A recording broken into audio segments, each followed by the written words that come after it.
السلام علیکم ورحمۃ اللہ وبرکاتہ۔ میرا نام آصف ہے، میں رینیوبل انرجی انجینئر ہوں۔ بائی بورن میں مسلمان ہوں، اور الحمدللہ بائی ریسرچ بھی میں مسلمان ہوں۔ کچھ ویکنیسز آئی تھی کچھ سالوں پہلے، وہ مجھے اتفاق ہوا پڑھنے کا یو کے اندر، اور وہاں پہ میں اپنا مائنڈ جو ہے وہ کلیئر کر کے گیا تھا، کیونکہ اگر میں یو کے میں پیدا ہوتا تو ہو سکتا ہے میں کرسچن ہوتا۔ تو یو کے گیا اور وہاں پر کرسچنس پہ بھی ملا اور ڈفرینٹ ریلیجن لوگوں سے بھی ملا، اور ناٹنگھم اسلام انفارمیشن پوائنٹ کے تھرو میں نے دعوت بھی دی، ان سے ملا، اور جس طرح سے ڈیبیٹس ہوئیں، آپ کی بکس ہیں، احمد دیدات کی بکس ہیں، انہوں نے بہت ہیلپ فل کی، اور جب کرسچنز اور ڈفرینٹ تھے وہ بے بس رہ گئے، تو میرا یقین اور پختہ ہو گیا کہ اسلام اور قرآن کے علاوہ اور کوئی مذہب حق نہیں ہے، یہی صرف حق ہے تا قیامت تک، کیونکہ ان کی بے بسی دیکھی میں نہیں دیکھی وہیں پر۔ لیکن کچھ سالوں پہلے سر ایک شخص ہے، وہ بھی آئی پی سی سی احمد دیدات کے اسٹوڈنٹ ہیں، انہوں نے جو ابھی کلیم کیا ہے، آپ چاہیں تو میں اس کا نام بھی لے سکتا ہوں، انہوں نے کہا ہے کہ قرآن کی جو لٹرل میننگز ہیں جو عربک ہیں، عربک میں آپ جب ٹرانسلیٹ کرتے ہیں تو اس کی جو لغت ہے اس سے ہی آپ کو قرآن کو انڈرسٹینڈ کریں۔ آپ جو تفسیر دیکھتے ہیں یا پھر کچھ حدیث ہیں، اس سے آپ اگر دیکھتے ہیں تو وہ قرآن کی انڈرسٹینڈنگ بالکل بدل جاتی ہے، جیسے کہ وہ کہتے ہیں کہ تورات جو ہے وہ موسیٰ علیہ السلام پہ نازل نہیں ہوئی۔ تو میرا کوشچن یہ ہے کہ پوری کی فاؤنڈیشن ہی جو ہے اس نے ڈسٹرب کر دی ہے، کہ جیسے اس نے کہا کہ مسجد اقصیٰ جو ہے وہ فلسطین نہیں ہے بلکہ وہ پیلسٹائن میں ہے۔ تو یہ جو انڈرسٹینڈنگ ہے کہ آپ کہ قرآن جو ہے وہ صرف قرآن سے ہی سمجھا جا سکتا ہے، کیونکہ وہ اللہ نے اس کی جو ہے ذمہ داری لی ہے، باقی تو مین میڈ لوگوں نے کتابیں لکھی ہیں ساری جو اس کا کلیم ہے۔ تو میری ریکویسٹ ہے کہ اگر آپ اس کو کلیئر کریں، اس انڈرسٹینڈنگ کو، کہ قرآن کو صرف اسی ٹرانسلیشن سے ہی سمجھا سکتا، کیونکہ اس کو قرآن نے وہ اللہ نے اس کی وہ لی ہے۔ تو اور ریکویسٹ ہے کہ آپ سمجھ گیا بھائی، کب سے کھڑے ہوئے سمجھ گیا آپ سر میں سمجھدار ہوں میں، اور کس کے بارے میں بات کرتے ہو بھی جانتا ہوں میں۔ جزاک اللہ۔ بھائی صاحب کا سوال ہے کہ ایک شخص ہے پاکستان میں جو دیدہ صاحب کا شاگرد کہلاتا ہے، اور وہ کہتا ہے کہ قرآن مجید کو لغوی معنی ٹرانسلیشن کیا ہے اس سے سمجھا جا، حدیث سے نہیں۔ قرآن میں کئی آیتیں اطیعوا اللہ اطیعوا رسول، اوبے کرو اللہ کو، اللہ کے رسول کو۔ کیسے اوبے کریں گے؟ اللہ کے رسول ابھی زندہ ہے، ان کی ٹیچنگ زندہ ہے، جی انتقال ہو چکا ہے، انشاءاللہ جنت فردوس میں ملیں گے انشاءاللہ۔ تو کس سے پوچھیں گے آج کی تاریخ میں؟ یہ اللہ کا تو کلام ہے نا، جی اطیعوا اللہ اطیعوا الرسول، obey Allah obey the messenger, کس سے پوچھیں گے؟ کدھر ہے؟ حدیث پوچھو ان سے، سمپل ہے۔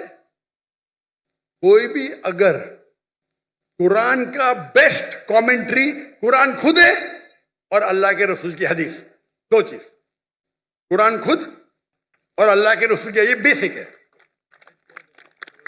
Best is Quran itself, کئی جگہ قرآن میں دو جگہ ذکر رہتی، دو commentary, it is called it self.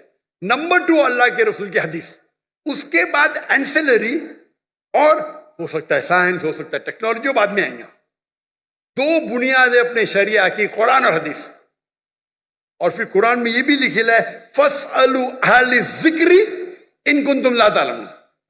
سورہ نحل سورہ نمبر 16 آیت نمبر 43، سورہ انبیاء سورہ نمبر 21 آیت نمبر 7، دو جگہ لکھا ہے۔ اس سے پوچھو جو ایکسپرٹ ہے۔ یعنی قرآن میں سارے پرابلم کا، ایک جن نے پوچھا کھانا کیسا پکانا لکھا ہے، میں بولا ہاں لکھا ہے، کیا لکھا ہے؟ کوک سے پوچھو نا، کوک ایکسپرٹ ہے نا۔ فَاسْأَلُوا أَهْلَ الذِّكْرِ إِن كُنتُمْ لَا تَعْلَمُونَ، وہ باورچی سے پوچھو، بتائیں کہ کھانا بن گیا ہے۔ تو قرآن ٹیلی گرافک بک ہے، تو باورچی سے بھی پوچھ سکتے ہیں آپ اگر آپ کھانا پکانا جانتے، برابر نا؟ جی۔ تو قرآن کے اندر گائیڈ لائن دیے گئے، best is Quran itself, number 2 صحیح حدیث، اینڈ اینسلری بھی ہو سکتا ہے۔ مثال کے طور پہ آپ ایکسپرٹ سے پوچھ رہے، آپ سائنس کا پوچھ رہے، اگر آپ لغا سے کچھ ملتا ہے آپ کو، تو ایک ہوتا ہے کہ قرآن کی تفسیر تھرو قرآن، نمبر 1، ایک قرآن کی تفسیر تھرو حدیث،